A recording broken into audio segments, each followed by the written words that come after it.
Estamos dialogando con el señor Rodrigo Bedoya, que es presidente de Fides. Hola Rodrigo, ¿qué tal? Gracias por atenderme. Muy buenas tardes, Aníbal, muchas gracias, un placer estar con vos y con toda la gente que escucha el programa y mira el programa Seguro en Acción. Así que un gusto conversar con vos. Bueno, muchísimas gracias por tu tiempo, Rodrigo. Primero y brevemente te pido una caracterización del mercado de seguros latinoamericano desde el punto de vista de Fides. ¿Qué amenazas se ciernen sobre el seguro en la región? Bueno, a ver, yo creo que para tener un mejor entendimiento de dónde estamos hoy en día, casi a mediados del 2022, tenemos que repasar necesariamente lo que aconteció en los dos últimos años, ¿no? Sí. Y los dos últimos años han estado marcados, creo, por dos periodos bastante distintos, en sentido de que en primera instancia en el 2020 lo que le toca a todo el sector asegurador es afrontar una nueva realidad, tanto de operativa, a nivel operativo de las compañías, de todo el ciclo de lo que es la venta de una póliza de seguro, como desde el punto de vista operacional, sí. Es decir, operacional, no operativo desde el punto de vista de las operaciones de la compañía, sino de los recursos humanos. Sí.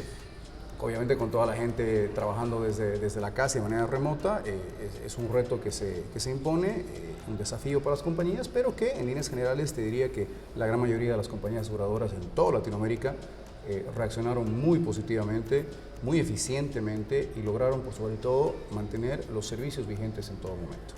A nivel de la siniestralidad hay que hacer algunas diferenciaciones porque en primera instancia en el 2020 las compañías de seguros generales se benefician con una caída en la siniestralidad de prácticamente todos los ramos por efecto de las restricciones a la movilidad, pero las compañías de seguros personales empiezan ya a sentir un impacto muy grande, muy significativo, por una distorsión que en algunos casos fue hasta 4 o 5 veces la siniestralidad histórica en los ramos de vida, ¿no? Los ramos de cartera hipotecaria, vida y salud con cobertura de muerte inclusive. Entonces, eso sucede en el 2020, hay una necesidad de adaptarse, llega este fenómeno de la siniestralidad, la cantidad de gente que estaba falleciendo con índices nunca antes vistos, y las compañías tienen que reaccionar. En el 2021 hay algunas situaciones de mercado que cambian, ya no están esas cuarentenas tan rígidas, la gente se empieza a mover nuevamente de manera libre, y los índices de siniestralidad de los ramos tradicionales, particularmente automotores, empiezan a volver a la normalidad. Sin embargo, obviamente la economía de las personas mayormente están bastante afectadas y el mercado empieza a recuperarse, pero muy lentamente, ¿no? Entonces hemos visto caídas en los mercados aseguradores por el orden de los 10 y 15 y hasta 20 puntos porcentuales, y las recuperaciones, si bien se están dando de manera muy lenta. Claro. Vos has manifestado en tu exposición en el Seminario Latinoamericano de Seguros y Reaseguros que hay que hacer cambios en el sector, como ya sabemos, por ejemplo, en mejorar la gestión de los siniestros, y que ello configuraría oportunidades también. ¿Cuáles son las oportunidades del sector asegurador a partir de las mejoras que vos sabés que hay que llevar adelante? Correcto. Yo creo que una de las grandes oportunidades del sector asegurador está en poder ofrecer este producto que es tan importante, que es el seguro, ¿no? Un seguro contra el patrimonio, un seguro contra la salud, un seguro contra la vida, contra los accidentes, que prácticamente todas las personas en el mundo lo necesitamos de una u otra manera, ¿no?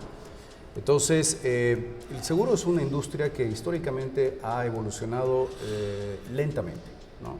El seguro en sí, si nosotros nos retrotraemos al año 2010, 2000, la manera de trabajar el negocio no era muy diferente de lo que era en la década de los 70s, más allá del advenimiento de las tecnologías, es decir, de la facilidad en los sistemas de comunicación que se han venido desarrollando y evolucionando en el último tiempo. Hoy en día la situación es distinta. Hoy en día tenemos una gran cantidad de clientes allá en la calle que están acostumbrándose cada día más a manejar todo desde el celular, desde el móvil. Entonces, hoy en día tratar de manejar el negocio de la misma manera que se hacía históricamente ya no funciona más. Y hay que reconocer que la manera tradicional en la que se manejaba el negocio era una manera bastante ineficiente, bastante morosa, te diría, en términos de los tiempos que estaban involucrados para que uno pudiera ir y finalmente adquirir un seguro y o tramitar un reclamo. Hoy en día el mundo es más rápido, la demanda del cliente es mucho más rápida.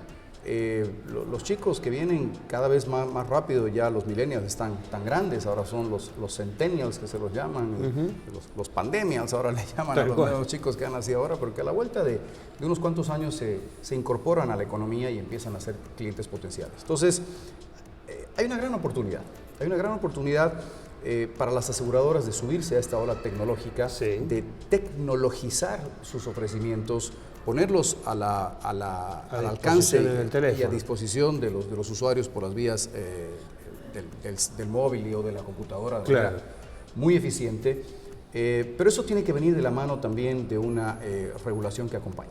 Ajá. ¿La regulación limita de alguna manera el desarrollo del seguro en este momento? Sin lugar a dudas, sin lugar a dudas. Existe un fenómeno que se ha dado en nuestra región donde, por ejemplo, la banca ha sido capaz de modernizar sus servicios y sus operaciones de una manera muy evidente. Prácticamente todo el mundo maneja el aplicativo de su banco en el celular y se pueden hacer una cantidad de transacciones que hace pocos años atrás no se podían hacer, requerían que uno vaya físicamente al banco.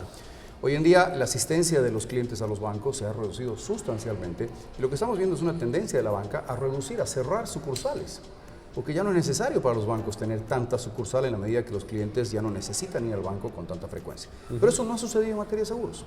En materia de seguros, en la mayoría de los países en Latinoamérica, esto por una encuesta que ha realizado Fides, se ha rezagado con relación a estos avances tecnológicos.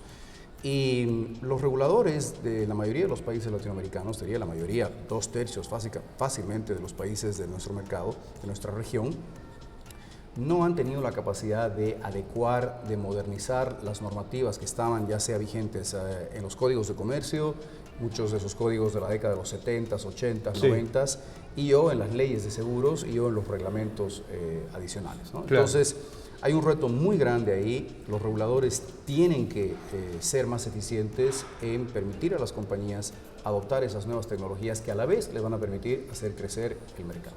¿Y de qué manera las aseguradoras pueden acercarse más todavía a sus clientes mediatizando con la tecnología? ¿De qué manera la digitalización puede ser una oportunidad para el seguro de mejorar algunos aspectos de su gestión?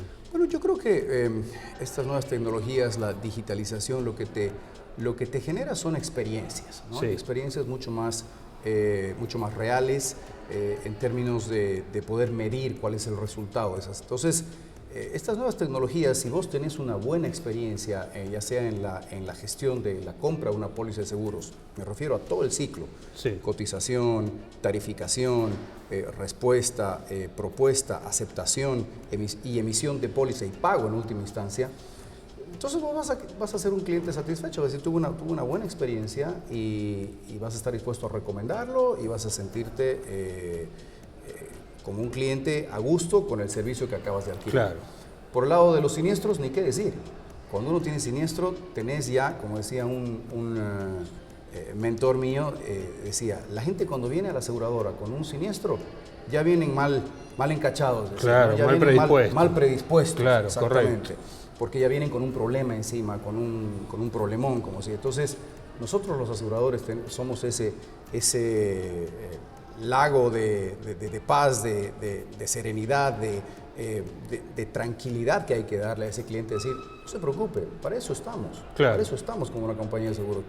Nosotros lo vamos a asesorar, nosotros lo vamos a guiar, nosotros lo vamos a orientar en cuanto a qué es lo que tiene que hacer, cómo, cuándo, dónde, los requisitos que tiene que cumplir para en última instancia interactuar en representación suya y cerrar un reclamo que de otra manera sin afectación al patrimonio.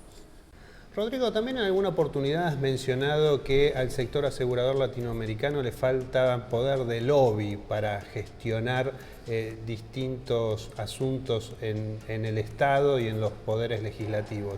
¿Qué debería hacer el sector asegurador para mejorar esa posición? Bueno, el comentario de que al sector asegurador le falta un poco de lobby emerge porque yo creo que realmente los aseguradores no hemos sido lo suficientemente exitosos en saber comunicar a todo el mundo, a los clientes no solamente, sino a la sociedad en pleno y ciertamente a los gobernantes y a los reguladores incluidos, en los beneficios que generamos como negocio, ¿no? Es un negocio que realmente protege a la gente vulnerable, impide que cuando vos tenés un siniestro quedes en la quiebra, protege contra eventualidades donde un miembro proveedor de la familia a veces fallece inesperadamente, claro, y la familia no queda desamparada, genera una cantidad de fuentes de trabajo muy significativa en todos los países, paga una cantidad de impuestos también tremendamente significativa. En sí, en general es un rubro económicamente muy, pero muy importante. Y sin embargo, me da la impresión de que no se lo reconoce así. Claro. Entonces, cuando nosotros nos ponemos al lado de la banca, y no te digo que la banca no sea importante, la banca es por supuesto importante, pero los seguros están ahí cerca. Me parece que a nivel de percepción de las autoridades de gobierno y de los reguladores hay una distancia muy grande. Entonces, como aseguradores tenemos que hacer un mejor trabajo en poder y en saber comunicar realmente las formas en las que contribuimos a las sociedades de todos los países en los que trabajamos. ¿Qué podemos hacer para mejorar eso? Bueno, tenemos que generar mayores canales de comunicación, tanto con las autoridades de gobierno, y te hablo a nivel ministerial, a nivel de los principales gobernantes, pero más que eso, tenemos que generar un mejor canal de comunicación con los reguladores. Nosotros en Fides hicimos una encuesta con todos los países miembros y les consultamos cuáles eran sus principales inquietudes ahora en este 2022. Y nos sorprendió, la verdad que nos sorprendió de alguna manera el recibir las respuestas, en el sentido de que una gran mayoría de las asociaciones miembros se quejaban de una falta de comunicación con el regulador. Entonces, el rol de los reguladores yo lo divido en dos partes. El regulador, por supuesto, tiene que velar por la estabilidad, fundamentalmente por la estabilidad del mercado y por la protección de los derechos de los asegurados. Pero también hay una segunda obligación de los reguladores que en muchos países está en un segundo plano, y es cómo y qué podemos hacer nosotros desde nuestro sitial como reguladores para fomentar el desarrollo y el crecimiento del mercado asegurador. Y esa es una conversación que no se está teniendo. Claro, correcto. ¿Y cómo fue afectada la solvencia de las aseguradoras después de la pandemia? Bueno, la verdad que la reacción de las compañías aseguradoras, de todo el sector asegurador en Latinoamérica, no ha sido nada más ni nada menos que absolutamente destacable. Eso porque las compañías se vieron afrontando un fenómeno que no solamente les cambia la manera de trabajar. Si tú te das cuenta, la banca ya venía con los aplicativos. Correcto. Antes de la pandemia. Que había un estándar, una velocidad de adopción de esas tecnologías es otra cosa, pero ya las tecnologías estaban plenamente vigentes. En el sector asegurador, en muchos casos, en la mayoría de los casos, sobre todo en Latinoamérica, no tanto tal vez en algunos países de Europa o algunos estados, particularmente de los Estados Unidos, pero en Latinoamérica el desarrollo a nivel de aplicativos y manejo de tu póliza de manera totalmente virtual y digital eran limitados en el mejor de los casos. Entonces, primero eso, y luego que todo el sector asegurador se ve que tiene que afrontar una siniestralidad nunca antes vista, nunca antes prevista. Entonces, a nivel sobre todo de los seguros de vida, ¿qué es lo que sucede? Los índices de siniestralidad, los índices de fallecimiento, la mortalidad de las personas, estaba tan bien calculada, tan medible de una manera muy cercana en términos de cuánta gente se va a morir en este año, que lo que sucedió es que los aseguradores en muchos mercados fueron evolucionando a partir, te diría, de una manera muy notoria a partir de la década del 2000, de los 90, en asumir mayor retención, porque no había lógica en ceder estos riesgos con un comportamiento tan previsible al reaseguro facultativo o al reaseguro automático. Entonces se fueron incrementando los índices de retención a nivel de la región en líneas generales, y de pronto llega este cisne negro donde las siniestralidades por fallecimiento se distorsionan en algunos mercados hasta en 500%, hasta 5 veces. Una aseguradora que en el año 2020 tenía previsto pagar $10 millones o $100 millones por fallecimientos en en el ramo de cartera hipotecaria, termina pagando 50 o 500 millones de dólares. Es decir, 5 es demasiado fuerte el impacto. Y aún así, lo increíblemente destacable del sector asegurador es que no se evidenciaron quiebras catastróficas, ruidosas, que hicieran, digamos, gran noticia y que dejaran a una cantidad de asegurados ahí al descubierto. Entonces, ese es un factor tremendamente destacable, la resiliencia y la capacidad de reacción y la fortaleza financiera y patrimonial que han tenido las aseguradoras. ¿Cómo ven desde Fides el rol de la intermediación de seguros, focalizándonos en la labor de los productores asesores de seguros, como los llamamos en Argentina, léase corredores o intermediarios en el resto de los países? Yo ahí divido esa pregunta en dos partes, Aníbal. La primera parte son el rol de los corredores y asesores de seguros en la parte corporativa, ¿no? Los seguros corporativos son seguros que tienden a ser bastante más complejos, bastante más amplios en sus capacidades, en sus alcances de cobertura y mucho más técnicos. Entonces, ahí yo no veo que el rol de los asesores y corredores vaya a variar de una manera demasiado significativa, porque van a seguir siendo absolutamente relevantes. Pero por otra parte tenemos el mercado de los seguros individuales, llamémoslos así, es el cliente individual, el cliente que tiene su vehículo, su casa, su póliza de accidentes personales o su póliza de seguros de vida. Y es ahí donde los productores, los asesores de seguros tienen que encontrar la manera de poder continuar agregando valor. Agregando valor es realmente haciendo sentir a ese cliente que a través de su intermediación están logrando tomar mejores decisiones, decisiones más informadas, decisiones más oportunas y que en última instancia están adquiriendo los productos de seguro que ellos necesitan y que les permiten dormir tranquilos sabiendo que sus patrimonios personales y sus vidas en última instancia están debidamente protegidas. Hay un reto ahí, hay un reto porque si tú te das cuenta la tendencia hoy en día es al transar directo e inmediato. ¿no? Correcto. Directo e inmediato. O sea, yo voy, compro, aprieto la tecla del celular y usted compró y su producto está en camino y le llega a su casa, etc. Entonces, es como que hay una tendencia a ir en el sentido de la transaccionalidad directa. En el momento que ponemos a un intermediario, te reitero de que ese intermediario tiene que ganarse la confianza del asegurado en sentido de que realmente es importante su participación en esa cadena operacional. ¿Qué rol juegan los microseguros en la posibilidad de expandir la frontera del seguro, en la posibilidad de llegar a mayor cantidad de asegurables que hoy no cuentan con los beneficios del seguro?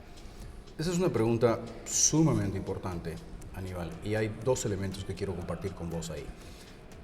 ¿Qué rol juegan los seguros inclusivos o los microseguros? Un rol fundamental porque estamos hablando de proveerle una cobertura de seguros a los estratos sociales de los países más expuestos y más bajos, es decir, la gente con menores ingresos económicos de todas las economías de todos los países latinoamericanos. Entonces es gente que está en un margen de sostenibilidad tan delicado que en el momento que algo les falla, tienen un problema, un siniestro, llamémoslo así, se le quemó el kiosco, se le quemó la tienda, perdieron, le robaron o lo que sea, se inundó, inmediatamente caen nuevamente por debajo de las líneas de pobreza y muchas veces les es muy difícil poder levantarse. Entonces el impacto social de ese tipo de situaciones en ausencia del seguro es muy grande.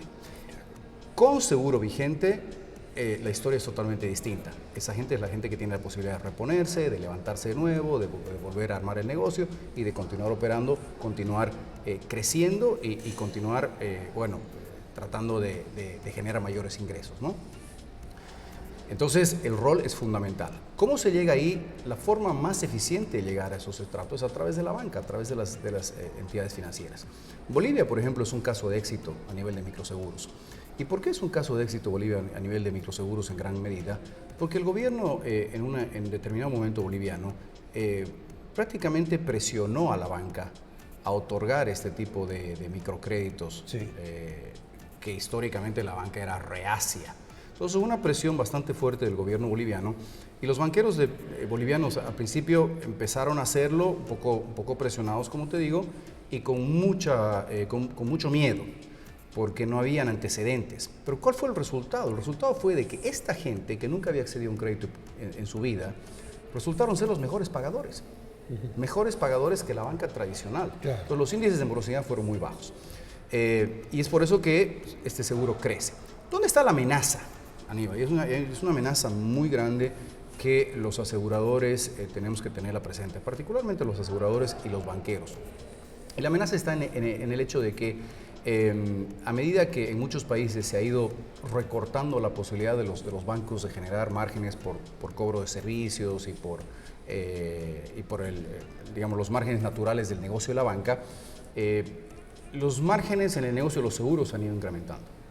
Entonces, nosotros como aseguradores y la sociedad en general no va a tener ningún problema en que de cada $10 que se cobran por una prima, 40, 50, 60 o al revés, si tú quieres, 60, 50, 40 dólares de esos $10, de esos $100, perdón, vayan a cubrir siniestros.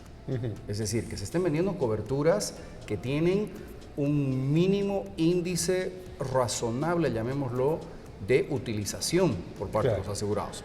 Y la amenaza que nosotros vemos es de que se están evidenciando en algunos mercados situaciones donde los bancos están vendiendo productos con un nivel de utilización del 10%, del 15%. Estamos hablando de que cada $100 que está pagando un prestatario de un crédito hipotecario, menos de 15, 10, 15 dólares están yendo a pagar siniestros y lo demás está siendo repartido en distintos temas, no solamente comisiones, impuestos en muchos casos. Correcto. Impuestos y comisiones. Entonces, este es un mensaje de doble partida, tanto para los gobernantes, es decir, ok, hablemos de seguros inclusivos, hablemos de microseguros, hablemos también de esquemas impositivos que permitan liberar cargas impositivas a las aseguradoras para que el costo final al tomador sea el más bajo posible. 1 y 2, mantengamos los índices de comisiones en márgenes razonables, porque de lo contrario se distorsiona un negocio donde nadie gana. Todo el mundo termina perdiendo a la larga porque inevitablemente se llegan a instancias de insostenibilidad. Para terminar y muy cortito, ¿qué tenemos que esperar de Fides en el corto plazo? ¿En qué tareas están empeñados? Bueno, como Fides, en mi primer año de gestión, que ha sido el año 2021, nos embarcamos en 2 proyectos, la verdad, muy, muy interesantes. El primer proyecto en el que nos embarcamos fue en un análisis del marco regulatorio de todos los países afiliados a Fides, ¿no? Veíamos que en muchas situaciones los países querían ver cómo su legislación comparaba con legislaciones de otros países vecinos. Correcto. Y era muy complejo, había que investigar, había que contratar bufetes de abogados en cada país, y qué hay en Chile, y qué hay en Argentina, y qué hay en Colombia, y qué hay en México, y qué hay en Brasil. Entonces hemos hecho un relevamiento de todo el marco jurídico del sector asegurador en la región, y ese relevamiento ha sido concluido y está disponible en la página de Fides para la gente que lo solicite. Y contiene información muy importante. Ese es el primer gran proyecto de la gestión 2021, mi primer año en la presidencia de Fides. Hay un segundo proyecto que también hemos logrado hacer en la gestión 2021, que es consolidar un boletín informativo estadístico de los mercados. También muchas veces, ¿y cómo anda el mercado de mi vecino? Paraguay, ¿Y quiénes crecen? ¿Y quiénes decrecen? ¿Y cuáles son los mercados? Entonces, ahí nuevamente la información era muy limitada. Hemos hecho una alianza estratégica con Latino Insurance, a partir de la cual hay un boletín estadístico resumido de todos los mercados de la región, que está disponible también para los miembros de Fides y quien lo solicite. Entonces, 2 proyectos importantes. Para el 2022, ¿a dónde estamos apuntando? Estamos apuntando a realizar un proyecto. Esto es un proyecto que está en sus primeras etapas de gestión, de consideración, pero lo que queremos es hacer un libro. Queremos hacer un libro con destacados profesionales que están vinculados al seguro y académicos, mediante el cual se pueda estudiar justamente lo que conversábamos hace un momento. ¿Cuál es el impacto del sector asegurador en las economías? Medible de una manera muy técnica, muy objetiva, para poder realmente dimensionar y tener un claro entendimiento de cuál es el impacto del seguro en todos los países a nivel económico. Y por otro lado, abordar todos estos temas que están sobre la mesa hoy en día de hacia dónde vamos como sector. Entonces el libro tendría 2 partes tentativamente, ¿no? La que te acabo de mencionar, un análisis económico, estadístico, numérico del impacto del seguro, y la segunda parte un capítulo, si tú quieres, de reflexión, de dónde estamos hoy en día, cuáles son los retos, hacia dónde vamos y qué camino es el que tenemos que transitar como industria para estar de la mano de todas estas tendencias, de la preocupación por el cambio climático, de la reducción de las desigualdades, de cómo hacemos para llegar a más estratos sociales con los microseguros, con los seguros inclusivos, etcétera, etcétera. Entonces, es un proyecto ambicioso, nuevamente, pero creo que tenemos buenas probabilidades. Hemos estado conversando con alguna gente que está muy entusiasmada de poder colaborar con nosotros. Y bueno, con un poco de suerte le terminamos dando forma y es un proyecto que debería estar, ojalá, hecho realidad para probablemente principios del próximo año. Bien. Rodrigo Bedoya, presidente de Fides, muchas gracias por haber dialogado con nosotros. Un placer, Aníbal, gracias por la entrevista y siempre un gusto conversar sobre la actualidad aseguradora con los medios especializados.